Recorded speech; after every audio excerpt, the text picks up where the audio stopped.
Hi అండి. ఈరోజు మనం దొండకాయ కొబ్బరికాయ ఫ్రై ఎలా చేయాలో చూసేద్దాం రండి.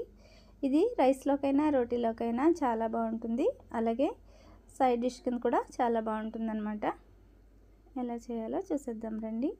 ముందుగా ఆయిల్ వేడైన తర్వాత ఒక 5-6 వెల్లుల్లి రెబ్బలు ఇలా దంచి వేసుకోండి. దీంట్లో ఆవాలు, జీలకర్ర, మినపప్పు, శనగపప్పు వేసి వేగిన తర్వాత ఎండుమిర్చి, కరివేపాకు కూడా వేసి బాగా వేగనివ్వండి.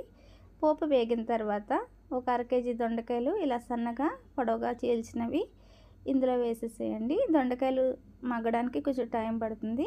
లో ఫ్లేమ్లో అలా కలుపుకుంటూ మగ్గనివ్వండి. అప్పుడు మాడిపోకుండా బాగా కుక్ అవుతాయి. తర్వాత దీంట్లోకి రుచికి సరిపడగా సాల్ట్, ఒక 1/2 స్పూన్ పసుపు, అలాగే 2 స్పూన్స్ కారం కూడా వేసి బాగా కలిపి మూత పెట్టి మగ్గనివ్వండి. తర్వాత దీంట్లోకి ఒక కొబ్బరికాయ తురుము అనమాట ఇలా వేసేసి బాగా కలిపి ఒక 5 మినిట్స్ ఉంచి దించేసేయండి. కూర అయితే చాలా బాగుంటుంది. మీరు ఎప్పుడు ట్రై చేయకపోతే తప్పకుండా ట్రై చేయండి. ఎలా వచ్చిందో కామెంట్ చేయండి. నచ్చితే లైక్ చేయండి, షేర్ చేయండి, సబ్స్క్రైబ్ చేయడం మర్చిపోకండి. Thanks for watching.